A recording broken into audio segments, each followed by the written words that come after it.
Hey skiers, I'm Jeff from skiessentials.com. I'm Bob. How's it going? Bob and I are here today to chat about the new 2025 Dynastar M Pro, both the 94 and the 100. Yeah. I'm excited to have this conversation, mostly because I feel like the M Pro skis have been kind of standouts and pretty unique.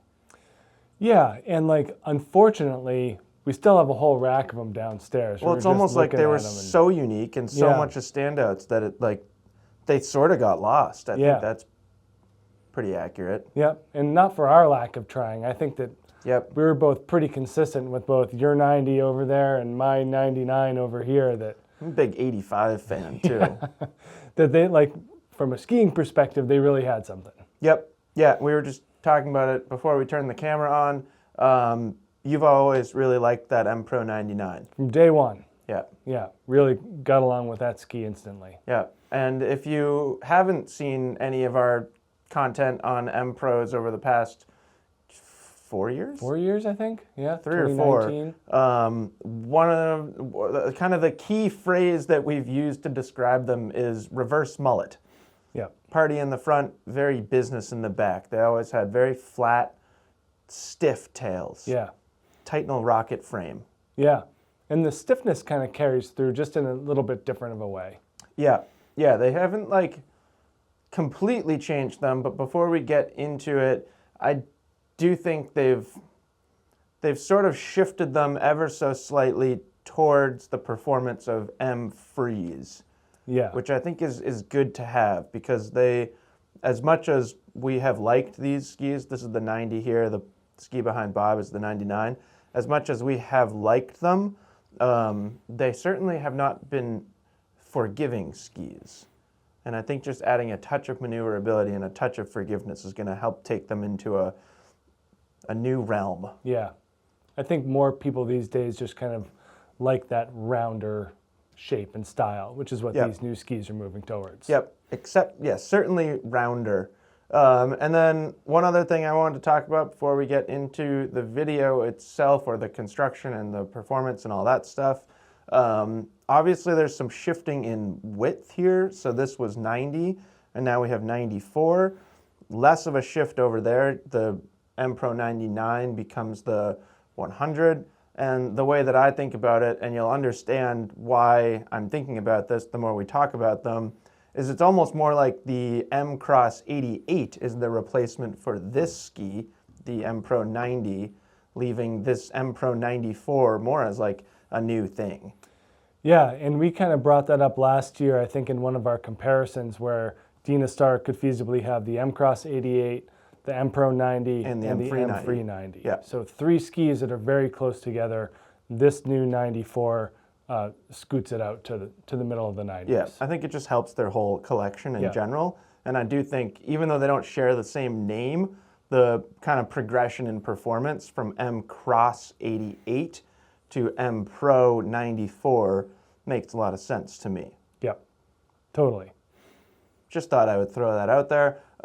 With that said, Bob, do you want to tell us what's different about construction? Yeah, and I think we'll use that M Cross as a nice jumping point, because that's kind of the big story here, is their implementation of the Hybrid Core 2.0, just like how Ryan Howard does it in The Office? Dunder Mifflin Infinity 2.0. That's what I keep thinking about with this, with the naming of this. How does he do the hand? 2.0. Right, yeah. Well, we all know that he was a very successful entrepreneur, yeah.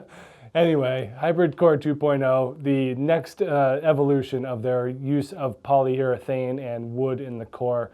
The big thing with the Hybrid Core is they're using that central strip of wood with the 2.0 version that we saw in M Cross last year and now with M Pro this year, is a multi-layer aspect and different joining techniques of that wood. So all poplar, bottom layer is relatively flat, and then the top 2 layers, they kind of intersect, so they mill out strips in the top and the bottom of the upper 2 layers, and then those get squozed together in the pressing process. And the big thing here is they do it without glue. Yep. And so they're using the friction of the wood and the pressure of the molding process to get those to get those layers to interact properly. The lack of glue is a nod to the more eco-friendly side of the spectrum. So anytime they're reducing that use of material, then they're lowering that footprint. Pretty consistent theme among a lot of brands. See a lot of that More these days. joinery techniques and stuff like that, which is really cool. Also more like horizontal wood layers. Yep, laying things on top of each other rather than just the traditional like laminates of horizontal laminates. Yeah. Or vertical laminates. But this way they're incorporating the horizontal with the vertical. Yep. So they're still horizontal, but they have the vertical technique. So it's really doing a good job at creating a different overall feel. And when we got on that M-Cross 88 last year, certainly something to that construction, just making it feel extremely smooth and reactive. Yep. And then on the sides, you can kind of see through the window here their use of polyurethane. Yeah, pretty cool to see. I wish we had that prop here, the cutaway of the core, the actual core. The polyurethane that goes along the side is a lot lighter weight than you might think. And it's pretty impressive that it creates such a silent character in the ski. So it does a great job at increasing energy and smoothness. So really interesting stuff from Dynastar coming from that hybrid core, mixing that wood and the polyurethane.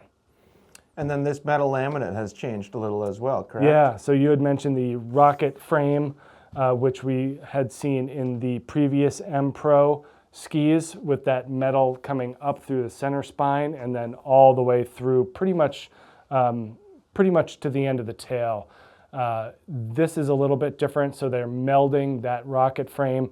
The metal doesn't come up quite as far in the forebody. It's shaped similarly, but not as long. It's shorter. Yeah. And then full width underfoot. And then again, if we think about M-Cross and how M-Cross uses their H-shaped Titanol. Yeah, it's like H in the back. Yeah, H in the back. Yeah. So there's less metal in this new ski through the center going through. Yeah.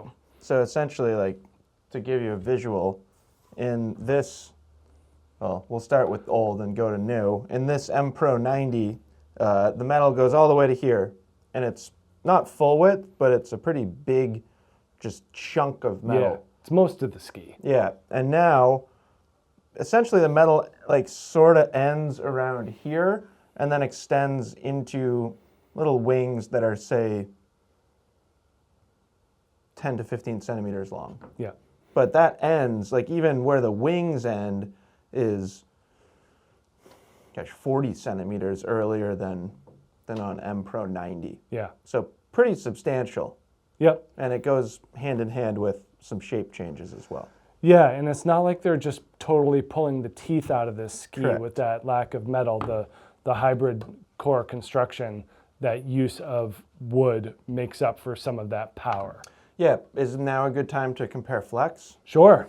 So these have always been pretty stiff, and I would say they continue to be pretty stiff.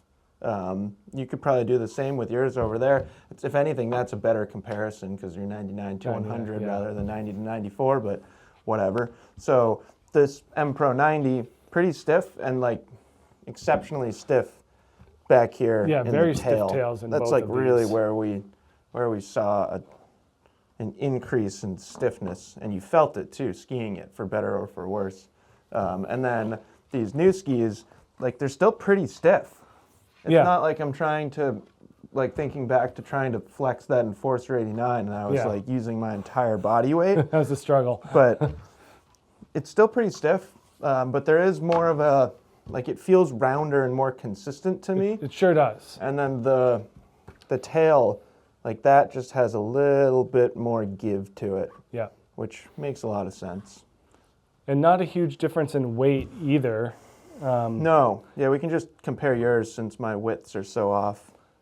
Yeah, so the new ski here, this M Pro 100, 1885 just about. And then last year's M Pro 99. Yeah. A little heavier. Yeah, 30 gram difference. Pretty negligible, to be honest. I would Not say a whole that lot. the slight change in flex pattern feels more significance than any change in weight. Are you ready to talk shape? Yeah, I think I got all the construction stuff. Cool. So the way that I'm thinking about the changes to the shape is they kind of took cues both from M free in regards to the rocker profile and also from M cross in the side cut. So we'll look at both. Visually, you should be able to tell both right here, even though these are different widths, as well as over by Bob. The tips are certainly much wider and more bulbous. Yeah. Which that's really where I feel that the influence from that M cross is coming from. The tip of that M cross is really big. And the tails are wider too. So ear dimensions are more appropriate. So what's the dimensions on that 99 there? 99 is 127, 98, 117. Yep. And then the new one, 134, 100, 124. Yeah. So wider overall, but especially wider in the tips and tails. Tips and tails, yeah. So it's not just tip, it's tails as well. If you're like us, your head's already turning and you're already thinking about what that means. And yes, it means the turn radius is shorter. Again, it's more significant over there. I think you go from what, 20 to 17? 20 to 17, you're correct, which is like a drop of 3 meters in a turn radius. It's pretty for significant. Like the same ski or a replacement ski is pretty big. Yep. This is less of a difference, but basically everything stays true. So the tips and tails get wider than the waist. But over here, the turn radius doesn't change as much. It goes from 18 to 17. And then looking at rocker profile, like both of these things are really important. You know, you can't just like, I mean, you can talk about them in a vacuum, but I think it's the combination of both elements. I would say tip rocker is not much different. And even like looking over there at your skis, how they lie against the wall. These M Pro 90s and the M Pro 99 over there have always had a lot of tip rocker. Yeah. That's like where that kind of reverse mullet attitude came in. And then we can probably just show it over here in these skis. I don't know that you They're very similar. They're very similar. It's pretty much identical. So along with that slightly softer flex pattern in the tail comes increased rocker in the tail as well, both in splay and length, but I would say the increase in length is more important. Yeah, and you know, even just looking at it visually from my end, just seeing the roundness, way different, doesn't it? Yeah, the roundness of that tail taper really goes a long way, and it just, I know you're not skiing in the indented portion of that 90 that you have there. But it makes a difference. But it makes a difference, and it does also just go to kind of further characterize the ski as just having that rounder personality. Yep. So that's about it for construction and shape. I think we kind of touched on all the key elements. This is going to seem counterintuitive, Bob, but I'd love to start with the 99 and 100. Sure. And you spent much more time on those than I did, and I also think that it's completely fair to say that you have always been more of an M Pro fan than me.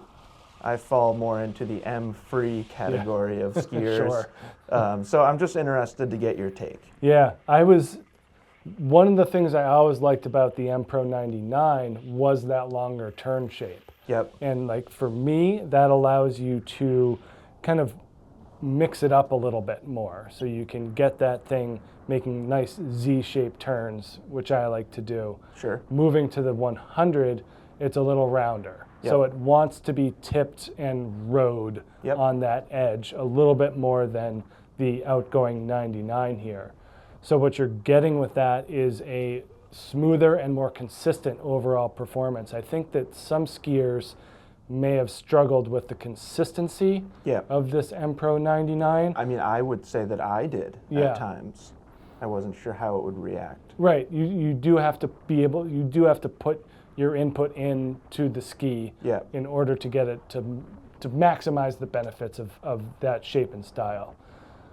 With the shorter turn shape, the slightly more flexible nature of the 100, those things go away, and in their place is just a smoother, more predictable feel. Yep. So hard snow, soft snow, it didn't seem to care.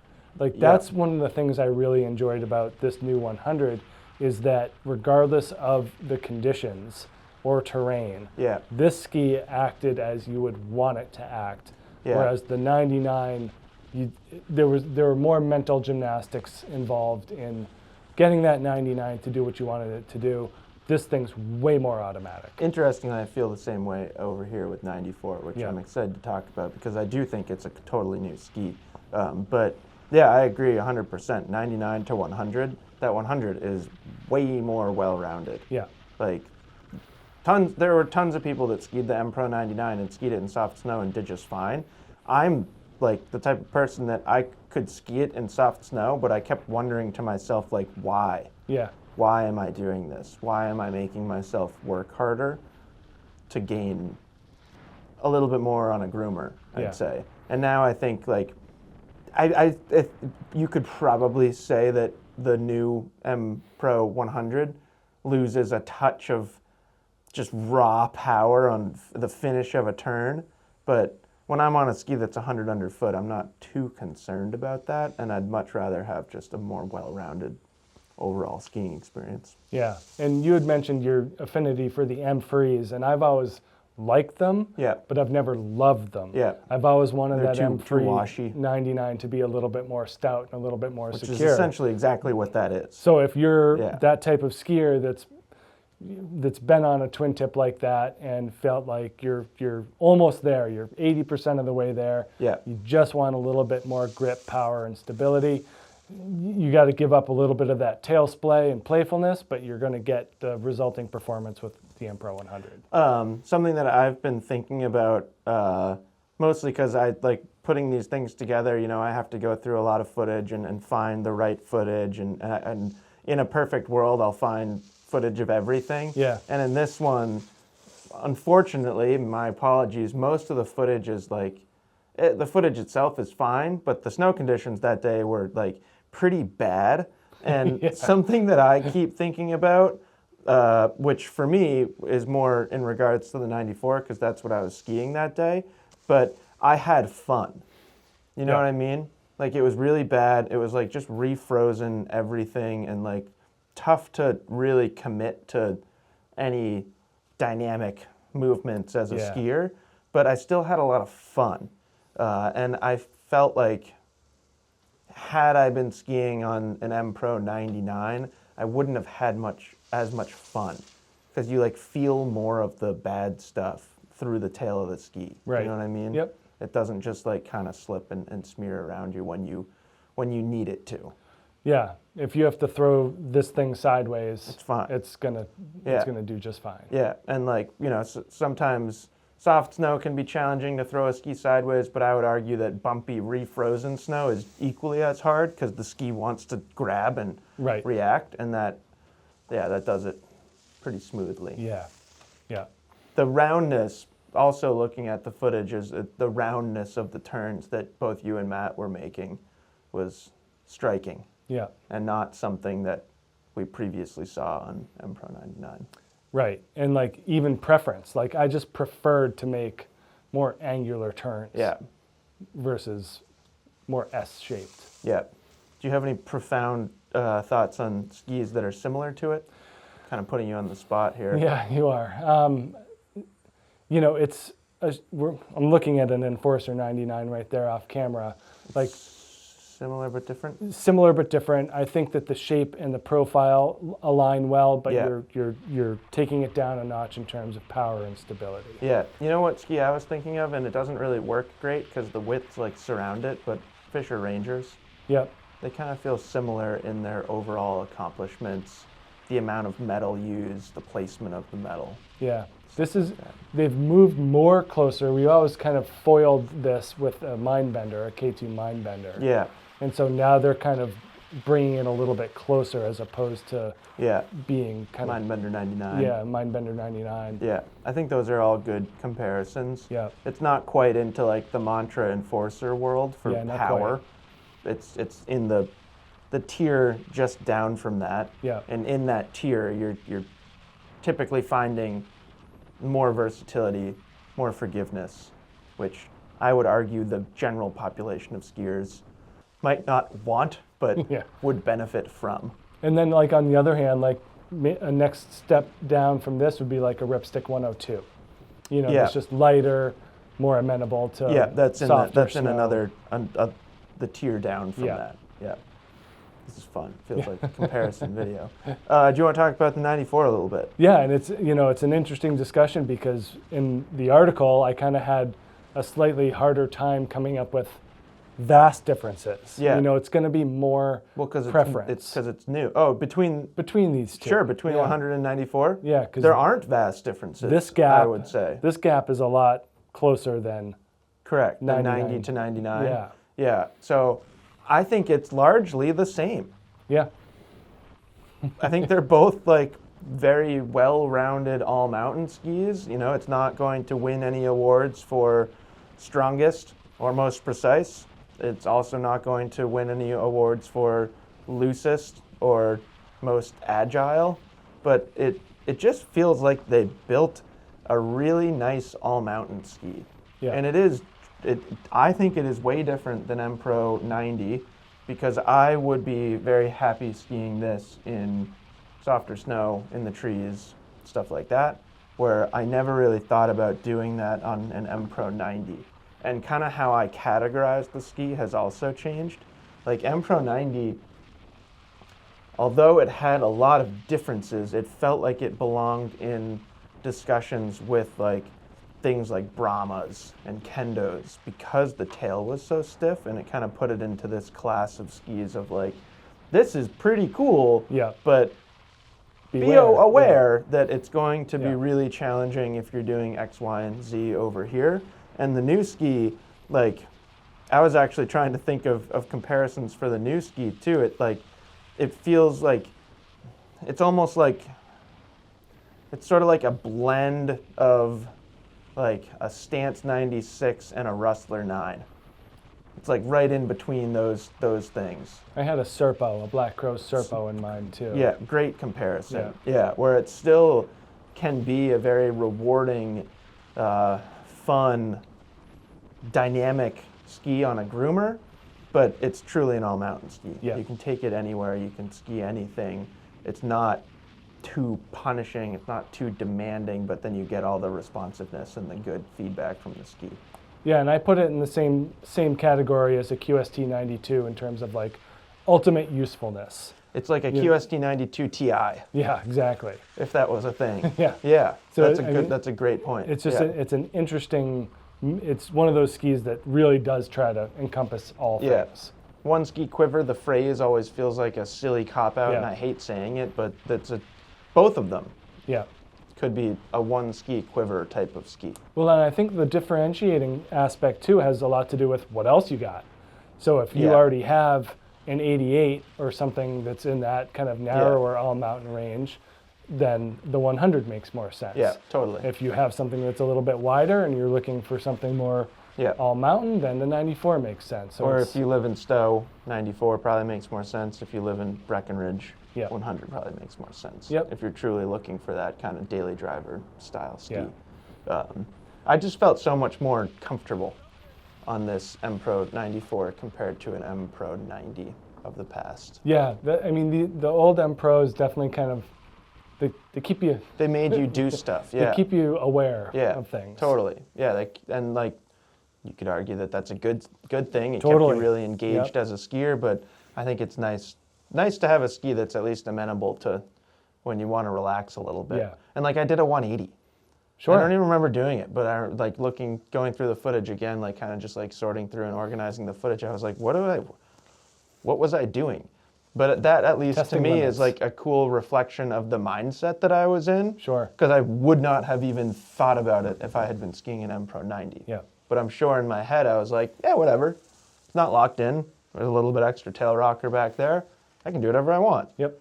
And I think it's cool that they've kind of shifted it from like M Pro 90 was more like, hey, you need to do this right now. Yeah. Where M Pro 94 is more like, yeah, just do whatever you want. Yeah. Go over there, make some short turns. Hey, you want to carve? Okay. You want to ski backwards? Sure. Yeah. Not that it's really intended to ski backwards, but it let you do whatever you want. Yeah, the risk versus reward on your 90 over there was a greater Yes. greater thing you had to pay attention to. Yeah, that's a good point. It's far easier and far less risky to get to the reward of the M Pro 94. So I think they did a really good job. Will people buy them? Yeah, that's the big question. You know, I don't know why people didn't. We kind of, I don't want to say we talked bad about the older M Pros, but there were some things that you had to pay attention to in your buying process. Yep. And they don't jump off the wall. You know, I agree. They're not terribly sharp looking. My concern is that the new ones also don't jump off the wall. Yeah. And I just think they're great skis, and it's sad for me watching Dynastar not get much attention these days. No, I share your sadness. Yeah. I don't know. M3s I can't do anything more about it than that. What are you going to say about M3s? That they are kind of the sexier of the lines within the model. And I see more M3 99s on snow than M Pros for sure. It's kind of rare to see an M Pro in the wild. Yeah. Should we be like bird watchers, but like birders, but for skis? Yeah, I mean, I do take my phone out and take pictures of people's skis. It'd be pretty fun. That I think are interesting. Before we leave, you haven't mentioned that ski that's behind you. I put it behind you because it's tall, and you're also tall. Our honorable mention if this 100 isn't enough, I mean, it's always fun to see kind of the upper limit in the M Pro 108. Yeah, I think it's pretty sweet. You know, I like it when skis are offered in two lengths, a 182 and a 192. Yeah. And, you know, I think this one's like, well, I don't have to think. I can know. 2,300? That's not a bad guess. I'd say a little bit more. Woo! 2,496. Yeah. So almost 2,500 grams. It's the real deal. Just an absolute board. You know, it's got some flex to it, but it kind of has to. But that's unchanged. But it's fun to have.